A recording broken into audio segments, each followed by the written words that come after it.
Namaskar. Hello everyone. Hopefully you are doing great with your study. And I'm back again with another very new and special session on pronunciation.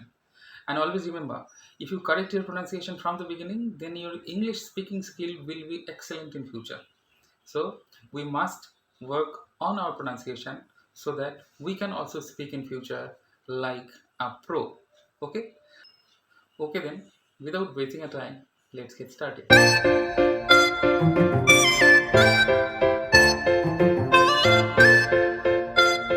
নমস্কার। জি ইংরেজির সব থেকে কনফিউসিভ ওয়ার্ডগুলির মধ্যে একটি, কারণ কখনও আমরা একে উচ্চারণ করি জ হিসাবে, আবার কখনও উচ্চারণ করি গ হিসাবে। তাহলে কখন কোন উচ্চারণটা করব এই নিয়ে কিন্তু যথেষ্ট আমাদের মধ্যে কনফিউশন থাকে। এখানে দেওয়া শব্দগুলিকে লক্ষ্য করো। এখানে প্রথম শব্দটি আছে জাইগ্যান্টিক, পরে আছে গ্যারাজ, এনগেজ, লাগেজ, ল্যাঙ্গুয়েজ। প্রথম শব্দটি যদি আমরা দেখি তাহলে জি আইতে এখানে জি অর্থাৎ জ উচ্চারিত হচ্ছে। এবারে তার পরের শব্দটিকে দেখো, গ্যারেজ। এখানে গ্যারেজের প্রথমে জি এ গ উচ্চারিত হচ্ছে, কিন্তু শেষে জি ই জ উচ্চারিত হচ্ছে।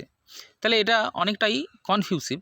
ঠিক একই রকমভাবে এনগেজে জি এ গ আবার জি ই জ, লাগেজে জি এ গ আবার জি ই জ, ল্যাঙ্গুয়েজে জি ইউ গ আবার জি ই জ উচ্চারিত হচ্ছে। কি অনেকটা কনফিউশনে পড়ে গেলাম তো?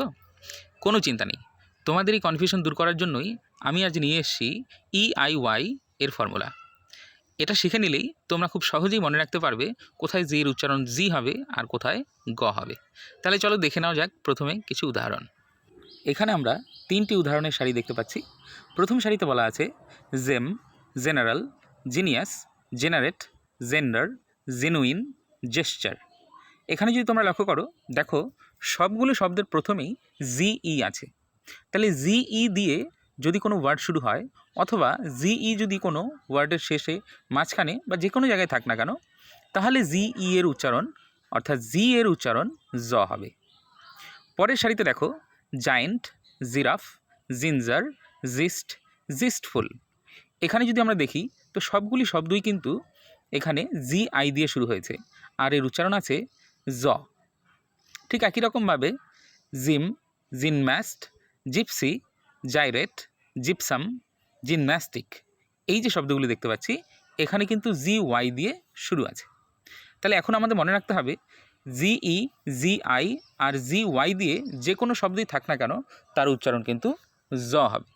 কিন্তু মনে রাখবে এটাই আলটিমেট নয়, এর ব্যতিক্রমও আছে। কিন্তু তোমাকে এটা ধরে চলতে হবে, পৃথিবীতে যদি 100টি জিই, জিআই, জিওয়াই দিয়ে শব্দ থাকে, তার মধ্যে 75 থেকে 80টি শব্দই এই জ উচ্চারিত হবে। শুধুমাত্র 20-25 যে ওয়ার্ডস লেফট থাকবে সেগুলোর উচ্চারণ আলাদা হতে পারে। এবারে কিছু ব্যতিক্রমী শব্দ দেখে নাও যাদের উচ্চারণ একটু আলাদা হতে পারে।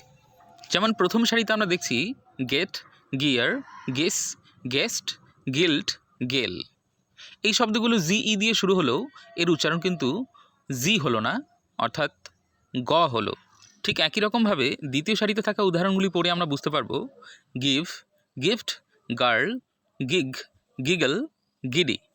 এখানে জিআই দিয়ে শব্দগুলি শুরু হলেও, অর্থাৎ শব্দের প্রথমে জিআই থাকলেও কিন্তু আমরা জিআইকে জ বলবো না, অর্থাৎ গ বলবো। তবে মনে রাখবে এই ধরনের এক্সেপশনাল সাউন্ড এর পরিমাণ ইংরেজি শব্দকোষে খুবই কম পরিমাণে আছে। এই গেল জি এর কথা। এবারে দেখে নাও আরেকটি এক্সেপশনাল সাউন্ড সি এর কথা। সি এর কখনো উচ্চারণ হয় ক, আবার কখনো হয় স। তাহলে কখন ক হয় আর কখন স হয় সেটা নিয়েও কিন্তু আমাদের মধ্যে সমান পরিমাণে কনফিউশন থাকে, যেমন জি এর ছিল। তাহলে এবারে চলো দেখে নাও যাক কোথায় ক হয় আর কোথায় স হয়। এখানেও তিনটি সারিতে উদাহরণ দেওয়া আছে। প্রথম সারিতে বলা আছে cell, cent, centre, century, cement, certain, celebrate. যদি প্রথম সারির উচ্চারণগুলো ভালো করে লক্ষ্য করি তাহলে দেখব সি এর সঙ্গে ই ভাওয়েলটি জুড়ে আছে। এবার দেখা যায় পরের সারিটি city, circle, civic, cinder, cinema, citizen. যদি সবগুলি শব্দ ভালো করে লক্ষ্য করি তাহলে দেখব সিআই দিয়ে শুরু হয়েছে এবং এর সবগুলি উচ্চারণ রয়েছে স। পরের সারি দেখো cycle, cypress, cylindrical, symbol, cyst, Sainik. এই সবগুলো শব্দই কিন্তু সিওয়াই দিয়ে শুরু হয়েছে। তাহলে এইখানে সিই, সিআই, এবং CY অর্থাৎ EI এবং Y এর ফর্মুলাকে অ্যাপ্লাই করা হয়েছে। তাহলে এই সমস্ত ক্ষেত্রে মনে রাখতে হবে সি এর উচ্চারণ কিন্তু স হবে।